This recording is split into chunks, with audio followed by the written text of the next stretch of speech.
Welcome to today's webinar. It's the first webinar since June for us after the previous 12 months of a webinar each month. So it's great to be back after a little break, and I hope that everyone's had a fantastic summer, albeit maybe not the best weather over the last couple of months, but it's given us a chance to regroup and to consider the kinds of webinars that we feel our audience would like to experience and the kind of insights that we'd like to share over the next 12 months. So today's webinar is particularly focused on the legal profession and the law sector, because we're understanding of the fact that it's one of those sectors, as with previous sectors such as education, health and social care, and finance and accountancy, for instance, that has particular threats and particular trends that we feel are worth focusing on and would be of specific interest to those of you in the profession.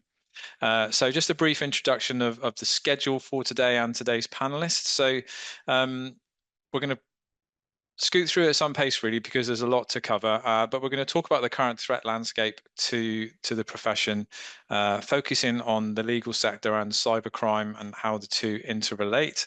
We're going to talk about awareness, and that's generic, really. So this is something we focus on in all of our webinars, about the fact that increased awareness in your organization of the threat of cybercrime and the importance of a privacy-based culture, and how big a part that can play in keeping your organization safe and secure. We'll focus on some recent case studies, and then there will be time at the end for questions. However, if there are some questions that pop into the chat during the session that we feel really knit neatly into what we're talking about at that moment in time, there's a chance I'll pause and we'll cover it then and there, and I'll ask the panel for their thoughts. Today's panel, we're extremely fortunate to be joined by Janice Wong, who's the policy advisor in respect of data and technology law at the Law Society. And I'll ask Janice to give us a brief introduction in a moment. And also from my colleague, Paras Shah, who's a cybersecurity consultant with More Clear.com and has been a regular guest panelist on the webinars, and his insights are always incredibly important and provide that sort of technical awareness, albeit delivered in a really nice plain English way, so that it relates to everyone. So if I could ask you both to give us a brief introduction. Janice, would you be able to kick us off? Sure. Thanks, Rich. Thanks, everybody, for being on our webinar today. I'm Janice Wong, as mentioned, and I'm the Data and Technology Law Policy Advisor at the Law Society of England and Wales, which is the professional organization for solicitors in the region. And I lead on our data policy work across not only cybersecurity, but also around data protection, AI, digital assets, as well as our technology work as it relates to access to justice. Thanks, Janice. Good morning, everyone. So I'm Paras Shah. I'm one of the cybersecurity consultants at More Clear.com. I've been a regular guest on our webinars, and I look after a lot of our clients within the consulting side of the business. So cyber essentials to technical security assessments for pen testing. So a lot of the clients I have worked with are in the legal sector. So I'll be able to give some very good insights into what different sizes of those firms look like in terms of cybersecurity and where their maturity is. Thanks, Paras. And before we sort of move on, I will summarize this a little bit at the end. The work that Paras and our team have done, great work that they've done with supporting law firms and solicitors in the past, has led to us to evolving a very specialist service that I'll talk about towards the end of today's webinar. So let's I'm briefly before, and if you do have any questions that maybe you don't think about during the session but you'd like to ask after the event, please use that email address on the screen. That's my direct email, richard.jackson@moreClear.com, and I'll make sure that those questions are shared with the panel. So let's start off with a couple of really timely and useful quotes, I feel. So this is from the National Cybersecurity Centre's UK Legal Exposure and Risk Report. And something that stood out for me here was the quote on screen. So essentially, that if law firms are not putting appropriate cybersecurity measures in place, it is going to have an exceptionally negative consequence for any practice and its clients. And we'll see that when we come to the case studies that I'll share towards the end. And as very recently as yesterday, there's an article from the Solicitors Journal with a really interesting quote there, and definitely worth looking into in more depth if you can. They're seeing an increased number of sophisticated and seemingly targeted campaigns affecting conveyancing firms. And again, there's a very specific case study that I'll cover during the session today that relates exactly to that. Conveyancing, very well publicized. You probably know in advance which one I'm going to be talking about, but we'll take a bit of a deeper dive. And we'll look at what happened there and the long-lasting effects. So with every webinar, we always start with the current landscape. What are we looking at today? What are the threats and risks? The sort of data that we're seeing. And I thought it'd be useful today to split this between the UK and maybe the US legal sectors to see if there's any consistencies or disparities. And as always, I invite the panel to jump in at any point and make any observations or raise sort of different perspectives that would add value. So in terms of the UK, you work in a profession and a sector that generates an annual revenue of almost 44 billion pounds, which is, again, all of these stats in particular come from that NCSE report, with 6.8 billion of UK exports coming from the legal service industry in the UK. Interestingly, nearly 33,000 enterprises, so that's businesses or practices for cyber criminals to target. And I will ask Paris a quick question now, because obviously one of the things we'll see running through the theme of this session is that we talk about targeted attacks, don't we? Targeted attacks, Paris, but we also talk about the sort of a different approach. And is there a good chance that those near 33,000 enterprises are pretty much all using the same third-party tools and software, and therefore puts them into one big dangerous basket? It can be. So I mean, you'd see a lot of larger firms do use, the same IT service providers, they're recommended. So there is a inherent risk where they're relying on one party, but there's also the risk of passive attacks where they're not targeted. So, a lot of misconfigurations in systems and vulnerabilities are quite common across several systems. So if they're not looking at those things, then they're probably at a higher risk of passive attacks, because an attacker might not discriminate. Wherever they see the vulnerability, they'll go for it.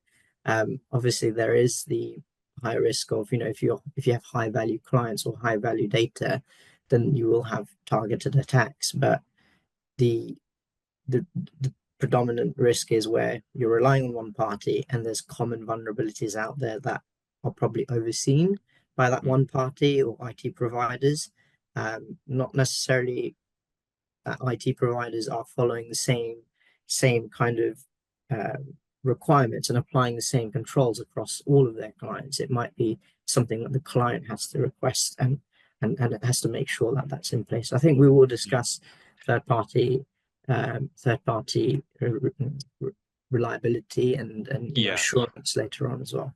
Yeah, definitely. I think, and this is the same for any industry, and I think this is something that Janice, you'll probably touch on, is that threats to SMEs and the fact that a lot of small organizations across all sectors often ask or hold the view, why would a cyber criminal attack our firm? We're too small. And that kind of, what Paris has just explained there kind of shows the irrelevance of that. It's not always targeted and deliberate into one particular firm.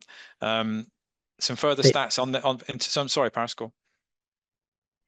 They might just be looking to target law firms in general, because the data they do hold is of high value. So it might be any law firm that just they can get their hands on, be it a one person, two person band, or 1,000. Sure. Yeah, and that conveyancing issue obviously is in the background as well. So again, really high numbers, 90% of law firms citing cyber threats as their biggest threat to future growth, which is really interesting because cyber threats definitely do impact growth, and good cybersecurity and being able to evidence it is equally, conversely, a really positive addition towards growth and to enhancing your brand reputation. In terms of the top 100, nearly 3/4 have been affected by cyber attacks. And as Paris well knows, the primary threat to the legal sector is the same with all sectors. It's predominantly financial. There are other reasons for attacking organizations, but for the most part, it is financial. And then when we look at the states with the American Bar Association's Legal Technology Survey, Again, we're seeing, predominant numbers. 29% of firms experienced a security breach in the last year. The average cost that so this is the law firms themselves in terms of what they say it costs them. The average just under $5 million, which is obviously extremely high. And a more recent development with, so we're very, very much in that sort of fresh new world of AI and the impact it's having. So nearly 50% of its respondents are concerned about implementing and utilizing AI-based tech in relation to privacy and cybersecurity. And really interestingly, only a year before, that same question generated a 27% response. And I think that relates to that surge of use of in particular ChatGPT, other AI-based tech. Suddenly organizations are deploying this on a widespread basis, but which is great to hear, there are concerns about security and data privacy. In the States, so the language used in this report was an incident response plan. Only 34% of law firms have one in place. Paris, I've put BCP there, business continuity plan. Would they be the same thing in our sort of UK terminology? Yeah, it will most okay. likely be the same, or looking at business continuity in general. Yeah, good stuff. Just over half of lawyers have multi-factor authentication made available to them, which is really interesting use of words in that report. It doesn't say how many are actually using it, but that's interesting that only a half of law firms are actually making multi-factor authentication available to their firm. Paris, could you give me a 5 to 10 second explanation of MFA, just for anyone who isn't sure what that is? So, I mean, we're mostly used to using our username, password, email password. So that's a single factor. Multi-factor might use some other factors, so something you are, something you have, or something you know. So, it could be your fingerprint on your phone. That's an additional factor, or it might be, a physical token. So the password is something you know. The physical, biometric is something you have. And sorry, the token is something physical you have, and then you can also use your fingerprint, which is something that you also have on yourself. Excellent. Thanks, Paris. Janice, from your perspective, the last two slides in terms of the data and the percentages and the numbers and the finances we're looking at, does this kind of correlate with your experience and the work that you've done previously and currently? Yes, it does. I think that when it comes to these issues, we do see them come in waves, but at the same time, it's also constant. I think when firms or our members are going through cycles around, for example, training or cyber essentials, and even if nothing bad or even if a breach hasn't necessarily happened, when news stories inevitably crop up, we always get questions around these sorts of issues, and in the case of many things, prevention is always better than the cure. So we always point them to the resources that we have, and as well as things we suggest, which of course I'll touch on a little bit more later on. Yeah, prevention definitely is better than the cure, and unfortunately in our line of work, it's a little bit like the reformed smoker type scenario. You only really know how painful a cyber attack or a data breach can be once you've been through it, and then you are immediately converted, because it is, apart from all of the reported financial and reputational damage, it's emotionally damaging for the people involved as well. It's not a nice experience. This is really, really useful data, and I thought I would share this because it's really interesting to see over a 5-year period the kind of stuff that the Information Commissioner's Office is dealing with in relation to the legal sector. And this is data that's freely available on the ICO's website. I'm happy to share a link to this because regardless of the sector you're in, they hold this kind of data. They've collected it over 5 years and have recently made it available to the public. So in terms of incident trends and incidents reported, just over 4,000 incidents were reported to the Information Commissioner's Office between 2019 and May of this year. So those could be incidents that are reported by the law firm themselves, where they've self-reported, they feel that a breach has occurred and that they should report it. As our data protection team will be well aware, not every breach does need to be reported, but this is the number that have been reported in relation to law firms. So that's a really high number, as you can imagine, over that 5-year period. And then when we look at the when the ICO has received that report, reported incident, they then follow up and investigate in some circumstances. And in this instance, 304 of those 4,000 were required in the eyes of the Information Commissioner's Office to be investigated further, which is about a 7.5% investigation rate. So I thought that would be really useful to share, because they're relatively high numbers, and that percentage of investigation rate is also quite high.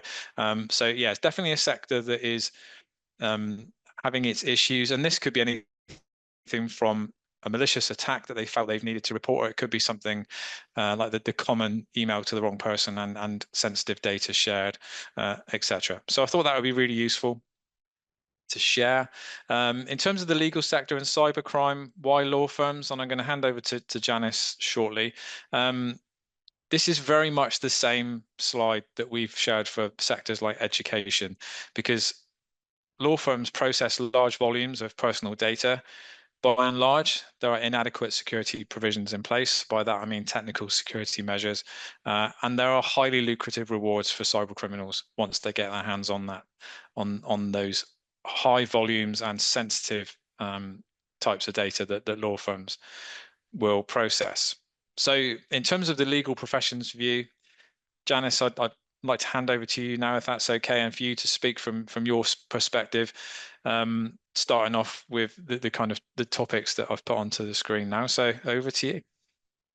Sure, thanks, Rich. I suppose to go a bit further into the previous slide, and just from the perspective of the profession more broadly, of course, the law firms are more at risk, and solicitors are more at risk because they do handle a very highly sensitive client information that is not only confidential but also commercially sensitive as well, that make them prime targets for cyber criminals as well as other potential attackers. And also, I think that when it comes to, there may be instances where there are accidental internal data breaches as well, and these could be equally challenging in that sense. Extortion is also something that we have seen happen previously, particularly when it comes to cyber criminals taking down IT services within specific law firms and using it as a means to get your IT services restored, with the caveat, of course, that there's no guarantee that that will necessarily happen. So just be aware of that, and where you are concerned or where a breach has taken place, do report it to the NCSC, and there may be also professional obligations to the SRA, but also to other authorities such as the Data Protection Authority as well. We touched on this earlier in the webinar today, but there's also a very specific impact on SMEs. On the one hand, I think it's a case of, for example, SMEs having to use external third-party providers, external IT services providers, just because they can't do everything themselves compared to a large firm, but also thinking about the roles and responsibilities of the solicitors and lawyers within SMEs, that very often, if you're a sole practitioner or only have a small number of solicitors within your firm, you may also be tasked with a lot of cyber or data protection related tasks, which makes it very difficult to manage. And so, as Paris was saying earlier as well, it might be the case that cyber criminals are just trying to figure out which law firm that they can get into, as opposed to necessarily targeting a specific firm. And so, we're highly aware that small law firms have fewer resources, and so the devastation of the cost might be much higher compared to large firms as well. And so partly as a result of that, as the membership organization, a lot of our policy related asks, and for example, asks within the budget, do support getting accreditation, certifications, as well as further education and training for SMEs in particular. And then the last point I'll just touch on at this stage is also thinking about the importance of protecting your reputation. As the legal sector, we're highly aware that reputation is critical to the business of law. And so while that's brilliant and backed up by the importance of the sector for the UK's economy. It also makes legal practices a more attractive targets for extortion. So something to be aware of as well. Thanks, Janice. Just a quick one on the SME issue. So is it your experience that SMEs in the sector do struggle to allocate budget towards it? So there's a desire to, but there isn't the budget there, as opposed to the apathy towards the risk? Yes, it's definitely a resource constraint more than anything else. If you include making sure that systems are kept up to date, whether actively or in response to anything that has happened. I mean, it's definitely not because people do not want to better protect their systems and their firms, but just may not be able to for various reasons. Yeah, we're in challenging times, aren't we? For every type of organization, and cost is an issue. And I think one thing we're always aware of is that our subject matter is not the only cost and demand placed upon any organization. So yeah, it's very relatable.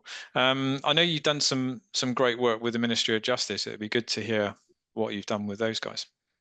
Sure. So the MOJ are also very aware of the potential risks of the sector. And so at the moment, we're in conversation with them to get an understanding of what they're doing. And very helpfully, the Ministry of Justice also have their own cybersecurity strategy, key principles in which they think are important for the sector and for their own work.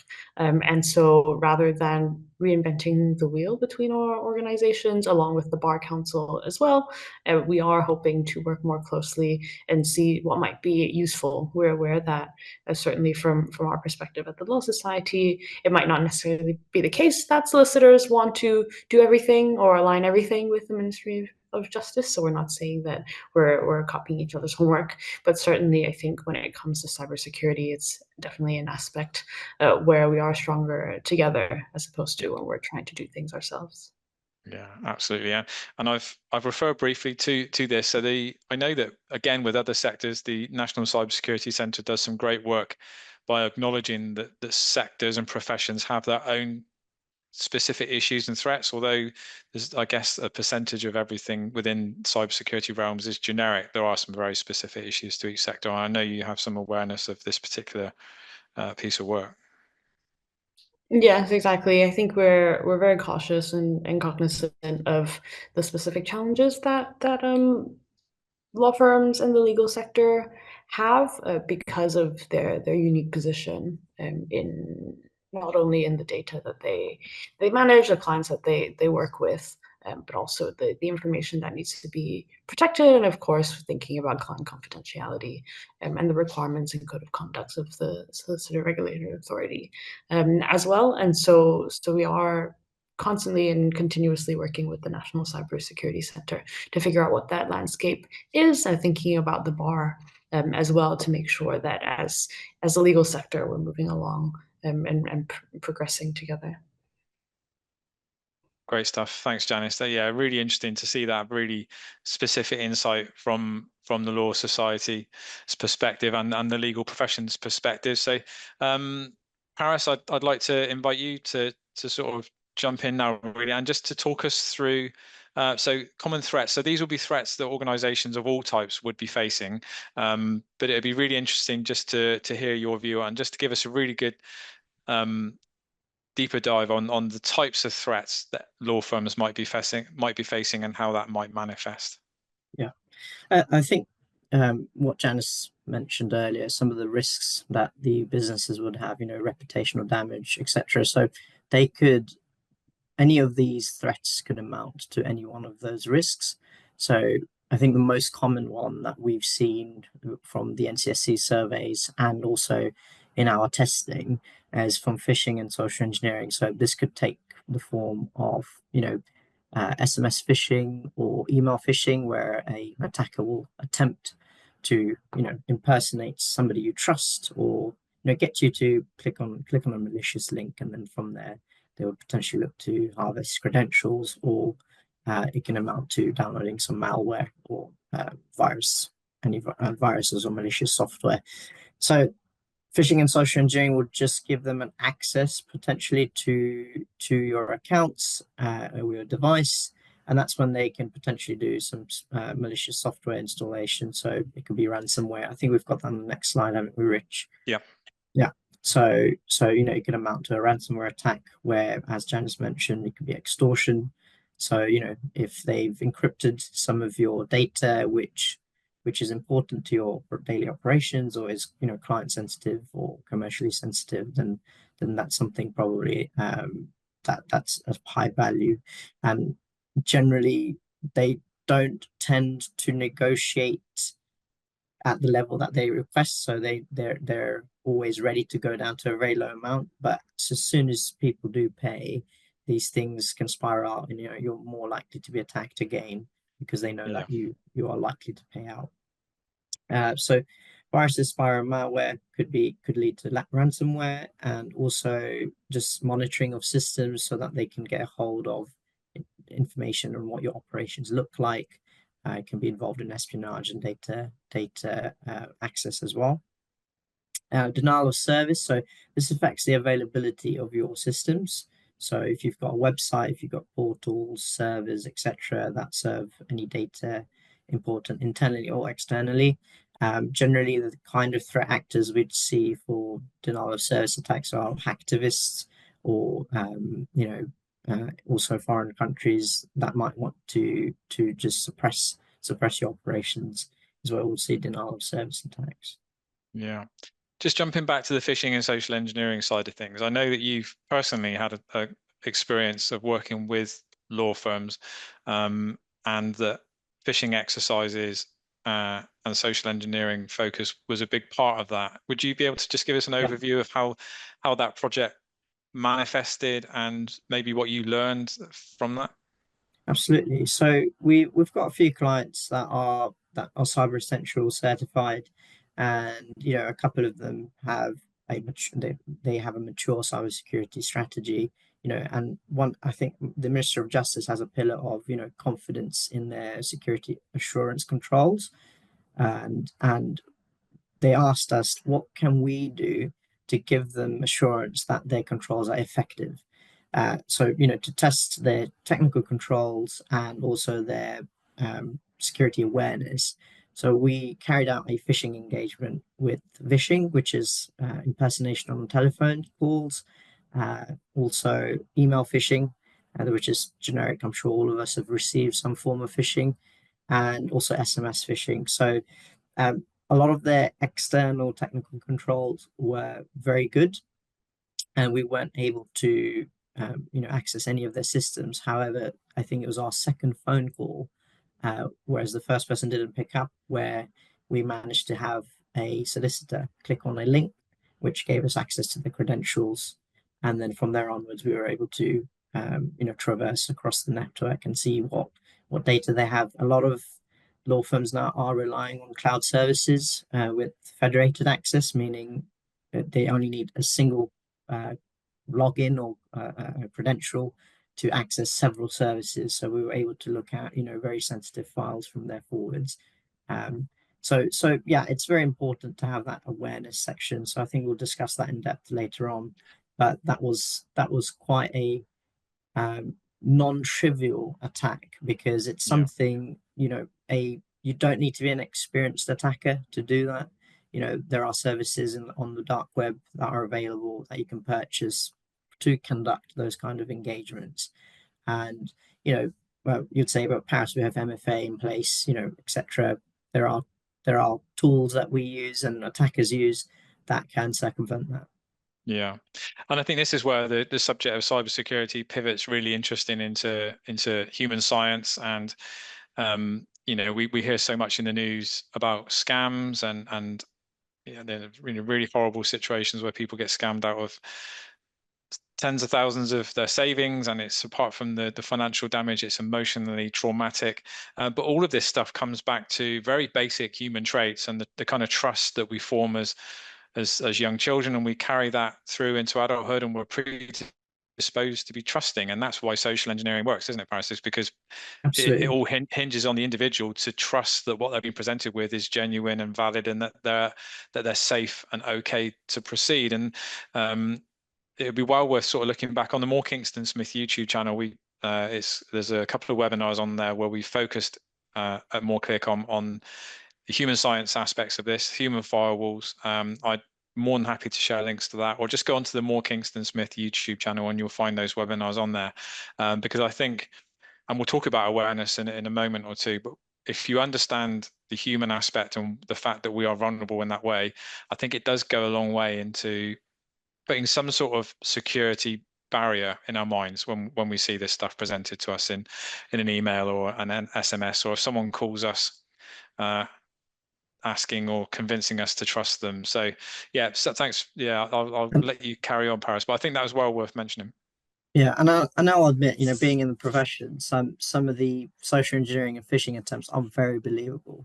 Some of the stuff I've seen come to my personal emails and even within my circles, that they are very believable. So we are human at the end of the day. We can't live on the premise that every day is going to be someone trying to. Unfortunately, we do receive them every day. So Yeah, without going too deep into it, is AI making things more difficult, and is that raising the bar? absolutely. I think a lot of attacks come from countries where English might not be the first language and things. So obviously in the past, a very easy way of spotting them is spelling mistakes, Yeah, grammatical errors. AI makes that very easy for them to generate, and to some extent also gives them some technical ability, increases their technical ability. You could just ask AI how to do certain coding, and AI might not help them to create a fully fledged um, infrastructure for phishing, but it will help them get there. sure. Thanks, Just Paris. add to that as well, not specifically about the point regarding AI, but I think in trying to bridge that gap between the human elements of threats and trust with more practical guidance, and we are working with the NCSC to support the law firms and the legal profession, and we'll be looking to produce and publish a step-by-step cybersecurity guide to bridge that gap, just so that you can turn the information, for example, some of what you're learning here today, and bridge that gap in between, getting accreditation in terms of what you can do in response to some of what we're discussing as well.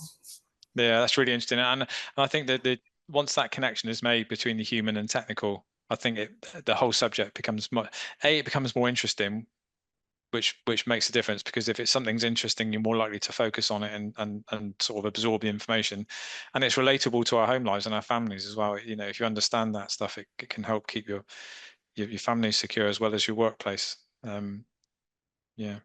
Yeah. Thanks, Paris. So I'll carry on with these Yeah, threats. yeah. So another area is unauthorized access. So it's not necessary that it's always an external attacker or a malicious attacker. You may have internal threats as well. So if staff, or you may have law students who are who are doing work experience, etc. We've seen where they are assigned privileges which they shouldn't be. They might have access to privileged information they shouldn't have. So that's potentially a large risk there, where there could be privilege creep, we call. So over time, staff or internal members might slowly gain a lot more privileges that beyond their role, and that's where potentially it can be an issue where they might mistakenly leak data, or could maliciously sell it on. External attackers, as I said in the previous slide, they will have several methods of initial compromise, and then they'll have unauthorized access to your systems. So ransomware can again fruition from phishing, or a malware of any virus that you've clicked on and downloaded on your devices. So generally, they're looking for a financial reward for ransom. They'll look to either extract data and encrypt that, and encrypt your systems itself, so stopping you from accessing them. And lastly, business email compromise. So again, this can be through several methods, but generally this is where an attacker will stay in your systems and identify what processes you have. I think there was an instance where we've seen the attacker gained access to the systems, and what they did was just monitored emails between users, and then when they saw the opportunity, they changed banking details for an invoice that was sent out, and then the supplier of the firm then transferred, a large amount of sum to this other to the attacker without doing the right checks. So it's quite common across many sectors and within legal as well, as documentation is sent across very often. And also internal staff, if you see a familiar name message you or email you, you wouldn't think twice about it, because it's internal. It might be on Teams, it might be on via email. So something to look out for. If it is a quite a specific request, it's quite a critical change that needs to be made. There should be mechanisms in place to verify them. Yeah, and those mechanisms can be very simple, such as picking the phone up and checking that that request is valid. And I know that there's some really significant, in terms of the financial cost, business email compromise attacks that you can read about just through some quick Googling, that really would have been avoided through, again, just that very basic check of, I've had an email from you, is this valid? It affected one borough council to circa £1 million, where they were asked to pay to a different bank account, and the person that received that request didn't ask and check. Although a lot of the cybersecurity work that we do is technical in nature, some of the prevention measures are very simple, old school, if you like, just picking the phone up. So yeah, so we talked about awareness, and I think that's something that as a team we definitely are aware of, is the first step to prevention and an improved cybersecurity or privacy-based culture. And really nice quote here from Ralph Schneider, who's the head of cybersecurity and next gen IT think tank. So ahead of cybersecurity, it's good to hear this, that ultimately it does all come down to the human factor. And if you don't have that awareness in your organization, all the technology in the world will only take you so far. And I think this is where this is sort of the non-specific stuff. These are the kind of business culture areas. I think that if you can ensure that your team has an awareness and a consideration of these 4 issues: privacy, the principle of privacy, as opposed to, I purposely haven't put UK GDPR in that box. It's actually about the principle of privacy and the fact that we should keep data private and secure, as opposed to looking at legislation as a driver. Social engineering, we've talked about, and Paris has explained it really well in terms of that as a particular threat, because it is so prevalent. Depending on the data that you research, I think in general, 80 to 90% of cyber attacks are facilitated through or are social engineering, aren't they, Paris? And people then facilitate them. A good general awareness of cyber threats, and I don't mean that you need to understand the technology behind them, but the fact that cybercrime is a threat to every organization. And then also something that you might not actually really completely understand until you've been through it and experienced it, which is a negative event, is the impact of attacks in terms of financial, reputational, emotional, the impact on your people, and also the length of time that this impact can continue and the evolution of that impact. We're still hearing, for instance, feedback from the CrowdStrike attack a few months ago, and the ripple effects of that. So in that respect, I think one real sort of strong message from today is that without awareness of anything, we can be remaining oblivious to the need for change. So we need to be aware of these things before we can actually start to really generate within a team or a business that the change is essential, and we need to accept that this is going to happen. So it's not a case of if, it's a case of when, and if we accept that it's going to happen at some point, we can then start to think about how we can transform our teams, especially within the legal profession, where we've seen the kind of statistics and data that we've seen today. And then we go into kind of step 3, which is acknowledging the issues that we face and the action that might be needed. And the acknowledgement there, and I think this is probably the learning from that experience you had, Paris, with that particular law firm, was they probably aren't as secure as they were not as secure as they thought at that point or before they engaged us to carry that out. And again, as I said, just accept the fact that in the next 1 to 3 years, it's statistically very likely that you will be attacked or be impacted by an attack on one of your suppliers. And we'll talk about supply chain and the impact of supply chain when we get to one of those case studies. So for me, this is a really important part of today's webinar, because I think that any organization that has a team that understands the principles of privacy, understands what social engineering is, and embeds that into standard training and awareness provision, a consciousness of cyber threats to the legal sector, and then gets to grips with some of these case studies so that you can see what would happen or what could happen to your law firm if it happened to you. Really important. So I think, and Paris, please comment on these ones, and Janice. So I think if you have the following 3 points in place, you're in a much better place than if you don't. So just a good understanding of the implications of what a cyber event would bring.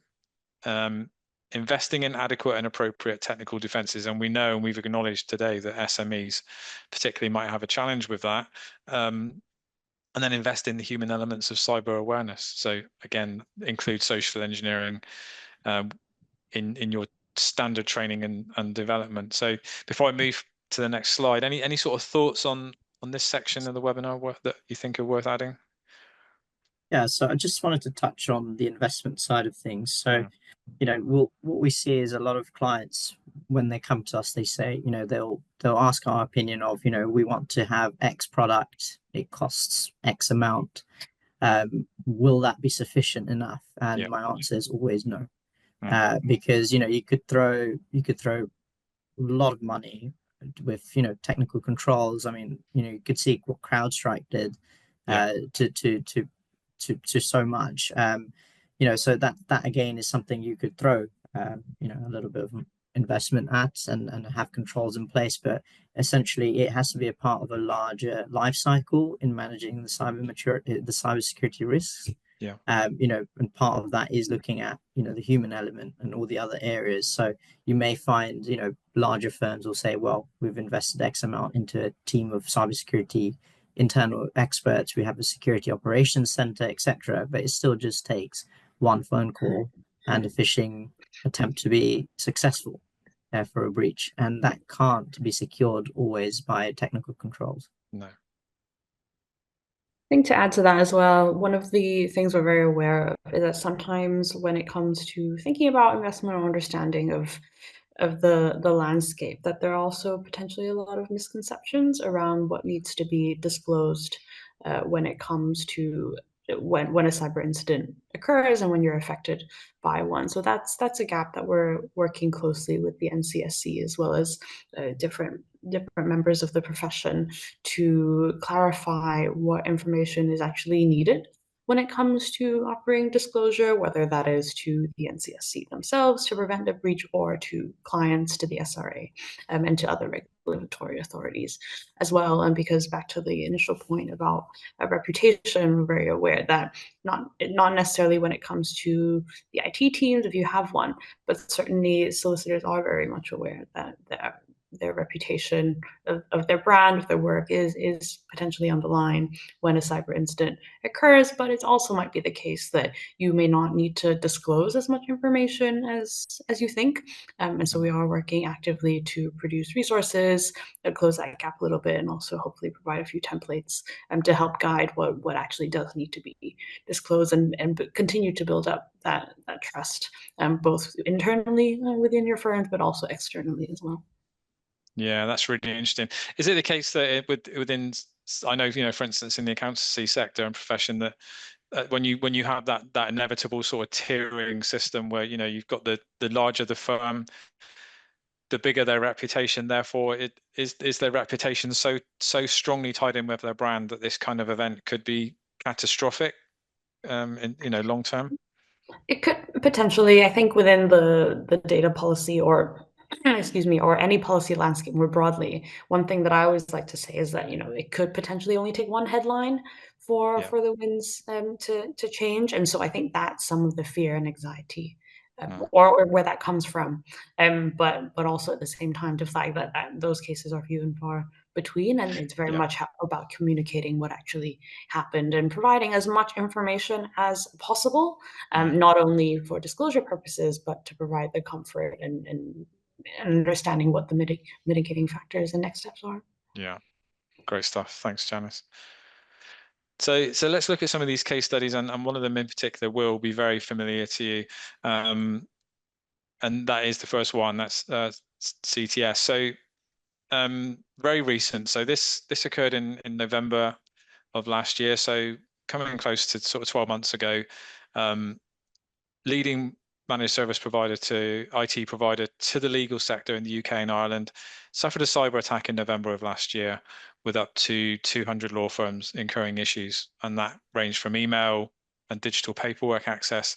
But the reason that it was so impactful, and this is where these, depending on the nature of the attack and what the organization does, it affected conveyancing in a major way.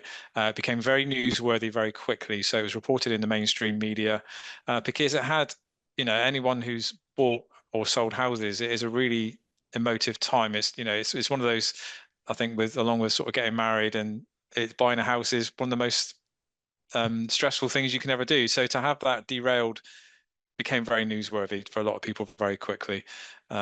Incident was linked to Citrix bleed attacks, which enabled the threat actors to bypass password requirements, and they actually bypassed the multi-factor authentication that we talked about earlier. Paris, have you got a sort of could you sort of put that into plain English for us, how that actually manifested?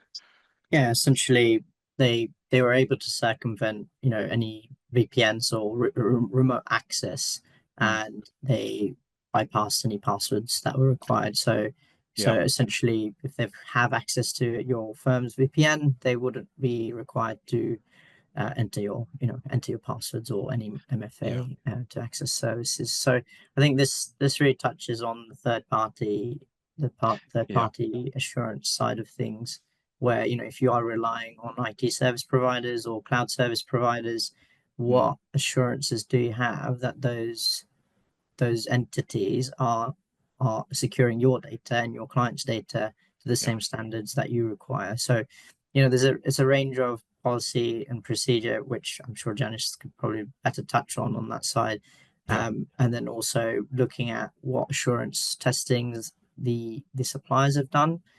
So we can look at security assessments or questionnaires that you could ask the third party providers, or they may have certifications, though mm, necessarily it does not mean that they apply the same controls to your environment as the certifications do. So, yeah, we've seen IT providers that are very capable and very knowledgeable in cyber, but however, they wouldn't apply Cyber Essentials controls to their clients' environments unless it's specifically asked for. yeah. A good example here, I guess, of what you were talking about a few minutes ago, where security controls alone, even if they're Yeah. good, and there's no guarantees. And when I do a lot of reading in terms of these sorts of attacks. It's part of what we do, obviously, and I'm always interested in looking further down the line a few months later, because these stories tend to go out of the news as quickly as they came into the news, and what actually happened to CTS. But they subsequently went into administration and were acquired uh, by another organization. And this is not uncommon, but not just with what we're talking about with IT and legal, but for any organization that suffers this kind of attack, especially when it's a supplier to multiple clients in this way, that unfortunately can be what happens long term. And sometimes it can happen very quickly, that they don't find themselves sustainable in the same form. So second case study hit well-known firm Allen Overy, and again, similar sort of time, November last year, coincided with a merger at the same time, and disrupted a limited number of storage servers. There was no evidence that ransom was paid, but it was identified as Lockbit ransomware. Paris, Lockbit, it's familiar to me, but I couldn't explain it as well as you could in terms of how that would manifest. Yeah, so Lockbit is just a ransomware group, and essentially it's the kind of algorithm they've used to encrypt the data. So I Okay. think they have been thwarted now. I think the law enforcement have managed to crack the Lockbit group. Mm. However, there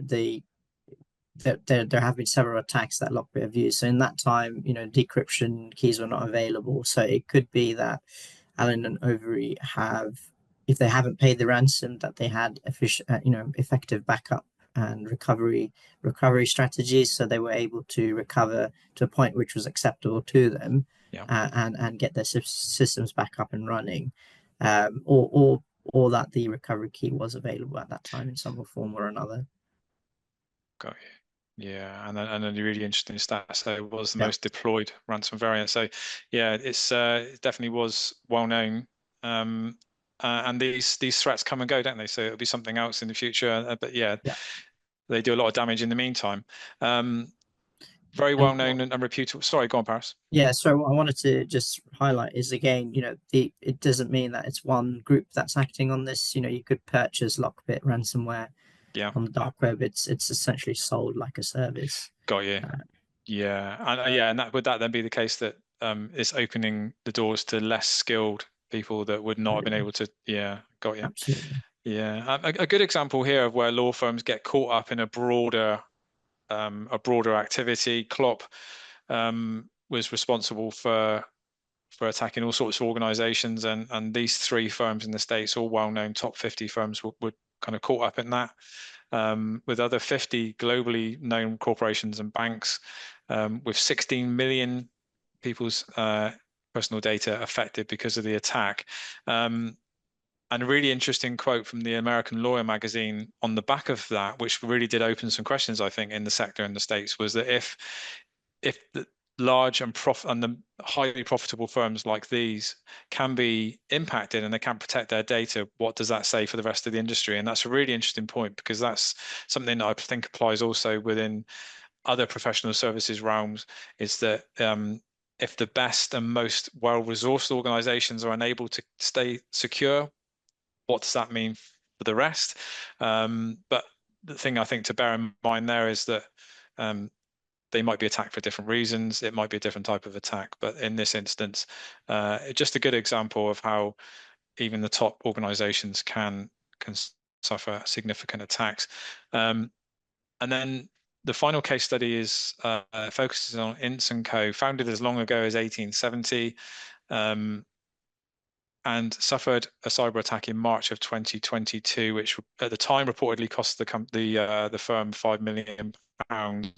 It was that immediate share price drop, and then with Ince Group going into administration just over a year later. And that's, again, another unfortunate example of how a cyber attack, regardless of the nature of it or on the type of organization that is impacted by it, can be so catastrophic that it can't sustain itself, and whether that's immediate or in the months and years afterwards, the damage is so long lasting. So yeah, so the kind of headlines, I mean, Janice, I mean, obviously you'll be aware of other attacks on other firms of all different shapes and sizes. Anything sort of particularly shocking here, or is this kind of what the sort of things you'd expect to see? Nothing particularly shocking, and of course we were involved in some of the comms around, for example, CTS. And I think the main thing that I do want to highlight is that very often when in cases like CTS or in other instances, sometimes we just don't have enough information because the breach is caused by an external IT services company, firm, organization. And so the key role that we play, certainly as a law society, is trying to find out as much information as we can. Very often, of course, those that are impacted, whether that is an IT provider or a barrister's chambers, for example, they are unwilling to disclose, or they are unwilling, but sometimes they also don't have the information themselves. But if you are worried in any sense, please obviously get in touch with us, just so that we're aware of the issue and can follow up with those any other relevant organizations where we can. Really good advice, and I think that's one thing that's really important to point out, actually, is, and Paris, it'd be great if you could comment on this. It's easy in a way to report on this sort of stuff after the event, and we can identify how it happened, the ransomware group that might have been involved. But at the time of a cyber attack, from the moment that something becomes apparent there's an issue, it's chaos, isn't it? It's pure chaos, and it's the organization that's affected often doesn't know what's happening to it and or why. Yeah. So is that, yeah. I mean, it goes in with what I said earlier. If you've not got that kind of risk management strategy and you've looked at your incident response processes and you don't have a plan in place, it's kind of, if you've got an IT provider, the general is, oh, something's happened, let's call the IT provider.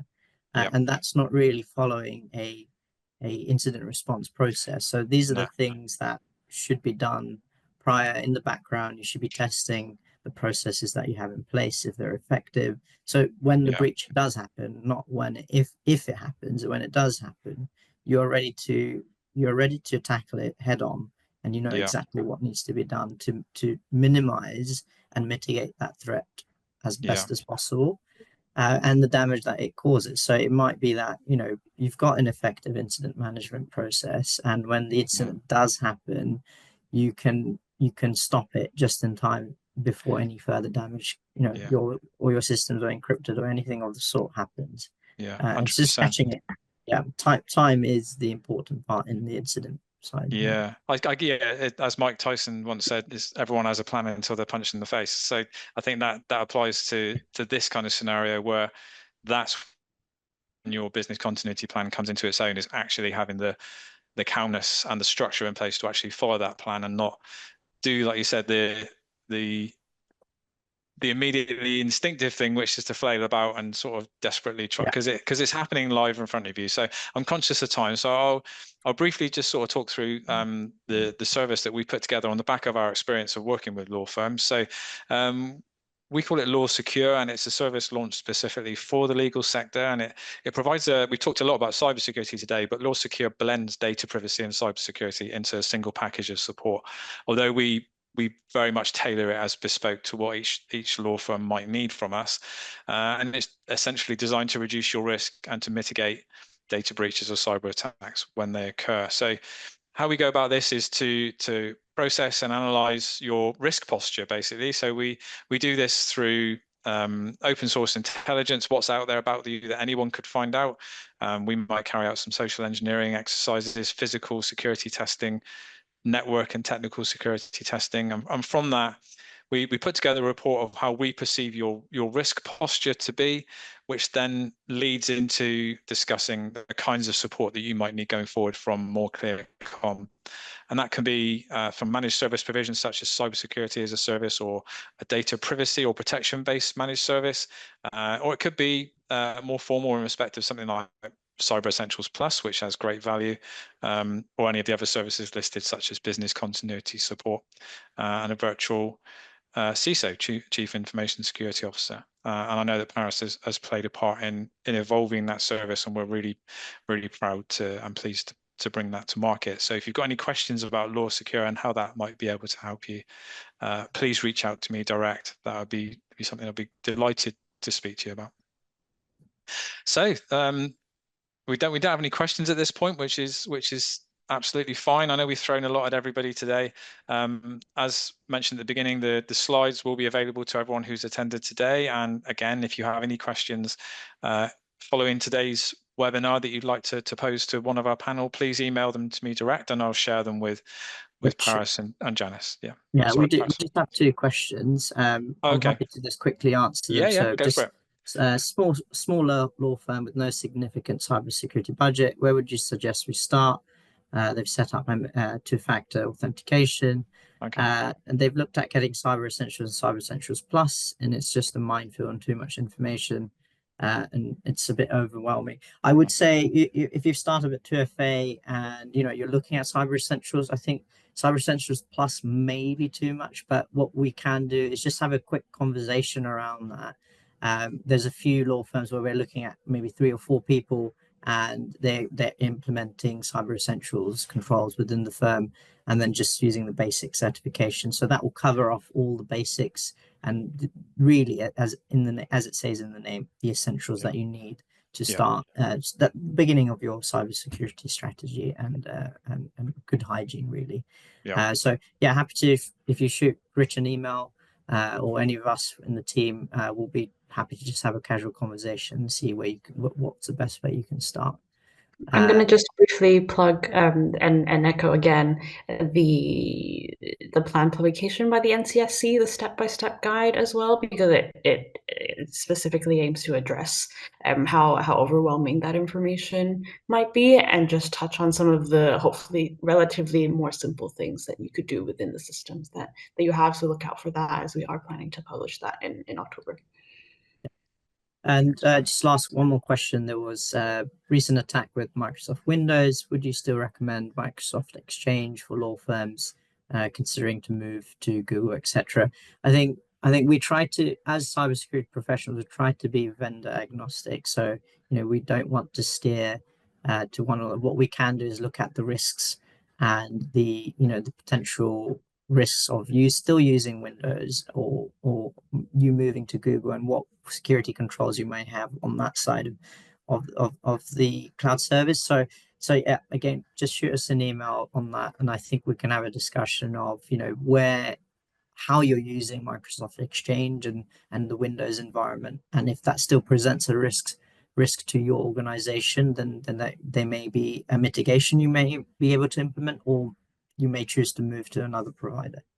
Yeah. So hopefully that answers your question on a high level, but yeah, just drop us an email and then we'll be happy to help.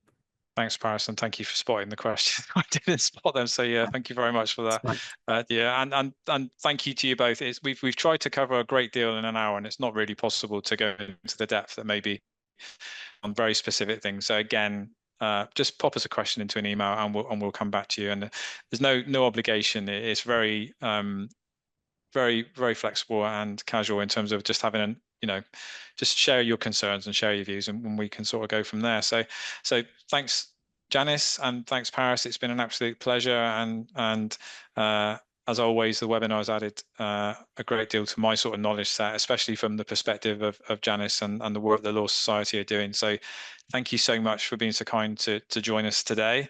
And just my final note is just to make everyone aware, and again, this applies to all of today's guests as well, because it's generic. It applies to every organization. Next month's webinar, Thursday, 24th of October, again from 10 a.m. We're going to focus on the potential nightmare that data subject access requests can present to some organizations. So it's going to be a data subject access request 101 session. We're going to focus essentially on what they are, why they can be so impactful on any organization, and the kind of stats that we're seeing in terms of organizations failing to meet their legal requirements when it comes to subject access requests. So I think this is a really essential webinar. We're going to have a very, very large audience for this one.